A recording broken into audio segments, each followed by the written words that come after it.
예, 안녕하십니까. 오늘은 공동주택 바닥 충격은 변화, 층간소음이 줄어드는가라는 어떤 주제를 가지고 말씀을 좀 드리겠습니다. 현재 이 공동주택 바닥 충격음의 문제가 층간소음의 문제가 심각한 상황으로 전개되다 보니까 정부에서 이런 어떤 여러 가지 부분에 대해서 규제를 강화하고 있는 상황입니다. 이 부분에 대해서 좀 말씀을 좀 드리고 거기에 대한 어떤 대처 방안들, 향후 방향들을 대해서 한번 말씀을 드려보겠습니다. 현재 층간소음의 사건 사고가 최근에 유난히 많이 발생이 되고 있는 상황입니다. 최근 사건 자체는 우리가 울산지법에서 판결된 어떤 집행유예를 선고한 사건인데 층간소음으로 항해하던 여기 보시면은 A 씨라는 어떤 사람이 징역 1년에 집행유예 2년 또 사회봉사 120시간을 이제 선고받았다라는 어떤 부분들입니다. 이거는 작년에 발생했던 어떤 사건들인데 이 A씨가 그러니까 울산의 한 아파트에 거주하던 A씨가 2019년 7월에 아래층 B씨의 현관문 앞에서 B씨가 층간소음에 항의했다는 이유로 뭐냐면 부탄가스를 노출시켜 가스를 터뜨리겠다라는 어떤 형태로 난동을 부린 그 부분에 대해서 실질적으로 재산상의 어떤 손해도 한 100만 원 정도 발생하는 어떤 부분들입니다. 자, 이 부분 자체는 쉽게 말하면 위층 사람이 아래층 사람이 항의가 너무 잦다라는 이유로 이 부분 자체를 발생시키는 어떤 사건들인데 요즘 법 자체가 보면은 판결 자체가 보면 굉장히 층간소음에 대해서 가해의 아래층이든 위층이든 가해를 입히는 입장에서는 굉장히 심각하게 조금 강도 높게 판결이 이루어지고 있다라고 참고를 좀 하시면 좋을 것 같습니다. 층간소음 민원 현황 자체는 역시 여러분들한테 몇 번씩 보여드리는 부분들인데 이 부분 자체에서는 역시 최근에 들어와서 18년, 19년 이렇게 들어오면서도 그 민원 건수가 굉장히 어떤 증가하는 양상도 띠면서 특히 여기서 어떤 부분이냐면 악성 민원 자체가 더 증가하고 있다라는 부분들 이 부분 자체를 해결하지 않고는 갈수록 힘들어질 것이다라고 보시면 맞을 것 같습니다. 이런 어떤 층간소음 부분들이 굉장히 불거지면서 여기에 맞춰가지고 우리나라의 2019년 5월에 감사원에서 과연 아파트가 제대로 지어지고 있는 것인가라는 부분을 두 가지로 나눠서 공공아파트와 민간아파트로 나눠서 한번 살펴봤습니다. 자, 그런데 여기서 놀라운 사실이죠. 뭐냐면은 10집 중에 6집 정도가 아예 최소 성능 기준도 미달했다. 쉽게 말하면은 건물은 다 지어서 입주는 시켜서 막상 준공받기 전에 아예 최소 성능 기준도 미달했다. 쉽게 말하면은 건물은 다 지어서 입주는 시켜서 막상 준공받기 전에 해보니까 또는 입주 후에 지어진 아파트를 이미 주민들이 입주를 했습니다. 입주를 한 상태에서 다 지어진 상태에서 테스트를 해보니까 뭐냐면 최소 성능 기준도 만족을 못했다. 그러면 쉽게 말하면 이거는 준공을 주어서는 안 되는 입주를 시켜서는 안 되는 상황인데 쉽게 말하면 소비자들을 속이고 입주를 시켰다라는 부분들이죠. 자, 그런데 여기에서 이 부분 자체의 어떤 중요한 어떤 이 결과를 가지고 어느 누구도 제대로 아직 여기에 대한 책임을 지고 있지 않다. 유일하게 책임을 지고 있는 어떤 부분들은 일부 시공회사와 그 다음에 대부분 90% 이상은 그다음 측정 업체들 이옥에 대한 어떤 측정 업체들 힘이 없는 이 측정 업체들에게만 이 모든 것을 프레임을 씌우고 마무리가 되었다라는 부분들입니다. 그래서 이런 어떤 감사 결과는 그런대로 굉장히 어떤 중요한 결과를 뒤이어서 국토부에서의 중요한 결과를 나타내는데 여기에 보시면은 이제 이번 1년이 지난 시점에서 이제 국토부에서 보도 자료를 냈습니다. 이 보도 자료에서 이제 크게 네 가지로 그러면 층간소음이라는 부분 자체를 줄이기 위해서 크게 네 가지 정도로 이제 접근하겠다라는 부분들로 이제 나와 있는데 한 부분 자체가 바로 뭐냐면은 사전 인정 방식에서 사후 측정 방식으로 변경을 하겠다라는 어떤 부분들입니다. 자, 이 부분 자체가 어떤 부분들을 의미하고 있는 것이냐 하면은 사전 인정 방식이라는 것은 우리가 건물을 천 세대를 짓겠다라고 했을 때 실험실에 가서 우리가 정부에서 운영하고 있는 실험실에 가서 우리는 이러이러한 바닥 두께로 자 예를 들면 슬라브 두께를 210mm로 짓고 그 다음에 여기 허범재를 어떤 걸로 하고 여기에 우리가 경량기포를 어떻게 하고 호수를 어떻게 하고 마감을 어떻게 하겠다라는 요 한 세대를 가지고 사전 인정을 받는 구조입니다. 그래서 우리는 이렇게 지을 테니까 층간소음에 대해서 바닥 충격음에 대해서 테스트를 먼저 좀 해주십시오라는 형태로 이제 실험을 의뢰를 하게 됩니다. 의뢰를 한 후에 요 부분 자체가 통과가 되면은 그래서 여기에서 그러면 이 테스트한 결과 자체가 경량 충격음에 대해서 예를 들어서 경량에 대해서 57데시벨이다. 그 다음에 중량에 대해서 예를 들어서 43데시벨 굉장히 좋은 어떤 형태의 결과가 나왔다라면 요 부분 자체를 가지고 이게 중량 충격음에서는 가장 좋은 1급에 해당이 됩니다.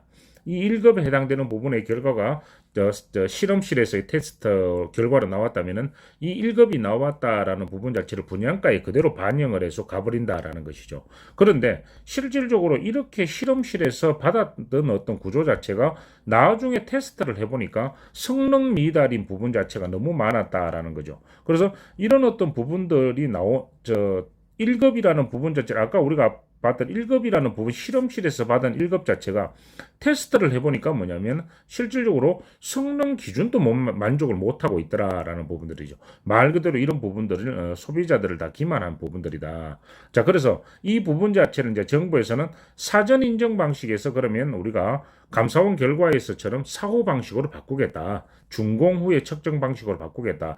굉장히 좀 바람직한 부분들입니다. 이런 부분들이 되어야 되는데 여기에서 몇 가지 어떤 문제점들은 있겠죠. 그 중에 하나가 이 시공회사와 허범제를 공급하는 이 차음제를 공급하는 이 허범제 회사 간의 어떤 긴밀한 어떤 관계에 의해서 여기에서 누구를 선택하게 되냐면은 이 측정 업체를 선정하게 됩니다. 이 측정 업체를 선정하게 되다 보니까 결국은 선정된 측정 업체 자체는 뭐냐면 시공사와 허범제 업체 자체의 눈치를 볼 수밖에 없는 것이다라는 것이죠. 그런 상황이다 보니까 이런 어떤 결과들이 나올 수밖에 없는 구조로 들어간다라는 겁니다. 그래서 물론 이제 사고 방식이라 그래서 기존에 비해서 굉장히 좋은 방식으로 바뀐 것은 분명합니다. 물론 이런 부분들을 긍정적인 측면에서 바라봐야 되지만은 그렇게 큰 기대할 것은 아니다라고 보셔야 되는 것이고 또 한 부분 자체는 바닥 충격음의 측정 방식을 백머신에서 이제 볼 측정 방식으로 바꾼다.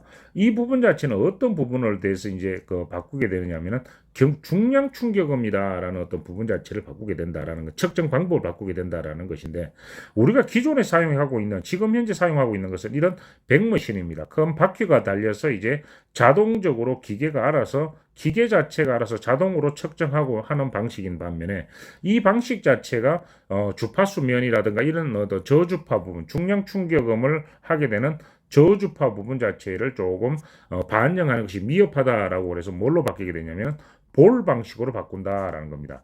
이 볼이라는 방식은 기계가 자동으로 알아서 측정하는 것이 아니라 사람이 이런 볼을 들고 떨어뜨리게 된다라는 것이죠. 그래서 이 부분 자체는 아무래도 사람이 어떻게 떨어뜨리느냐에 따라서 굉장한 이 데시벨의 차이가 1급인지 2급인지 3급인지 이런 어떤 차이가 분명히 날 수밖에 없다라는 겁니다. 그래서 이 부분 자체에서 이런 방식으로 갈 때는 이런 부분들을 충분하게 고려를 했겠지만은 다시 한번 검토할 필요가 있다. 그래서 굉장히 어떤 반대하는 말들이 좀 여기에서 우려가 섞인 말들이 굉장히 많이 나오고 있는 것이다라는 겁니다. 과연 이러한 방식들이 누구한테 유리한 것인가? 누구한테 이런 부분들이 유리한 것인가? 과연 소비자를 위한 것인가? 아니면은 시공사를 위한 것인가? 아니면 두 부류를 다 위한 것인가라는 부분 자체는 자세하게 한번 들여다볼 필요가 있다. 자, 예를 들면 소비자를 위한 어떤 부분이 있다면 이런 부분들을 소비자들이 납득할 수 있는 어떤 부분들을 내세워야 된다.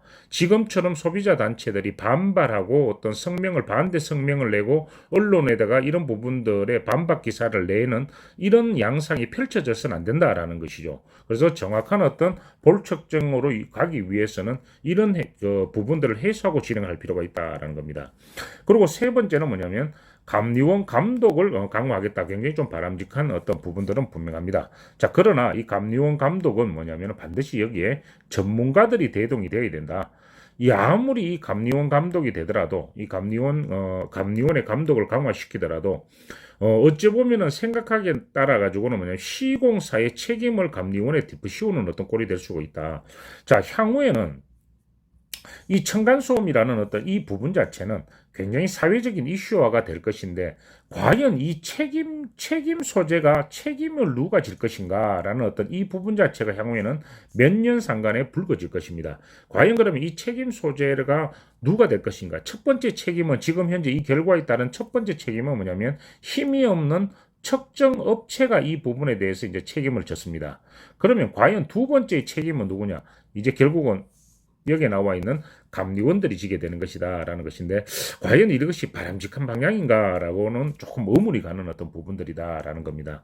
자, 그런데 이런 어떤 부분들을 조금 이제 강화하는 또 보완하는 차원에서 이제 층간소음 성능센터를 신설하겠다라는 어떤 부분들도 이제 나오고 있습니다. 그래서 측정 신뢰도 확보 방안을 검토하겠다라는 건데 이런 부분들은 굉장히 바람직하지 않나 싶습니다. 그래서 정부에서 층간소음 성능센터를 신설을 해서 여기에서 바닥 충격음에 대해서 시공상에 대한 부분들만 들어보다 것이 아니라 민원을 어떤 형태로 관리할 것인가 이런 부분들까지 좀 폭넓게 접근하면은 굉장히 더 이 부분 자체가 더 융성해지지 않을까 이렇게 좀 보여집니다.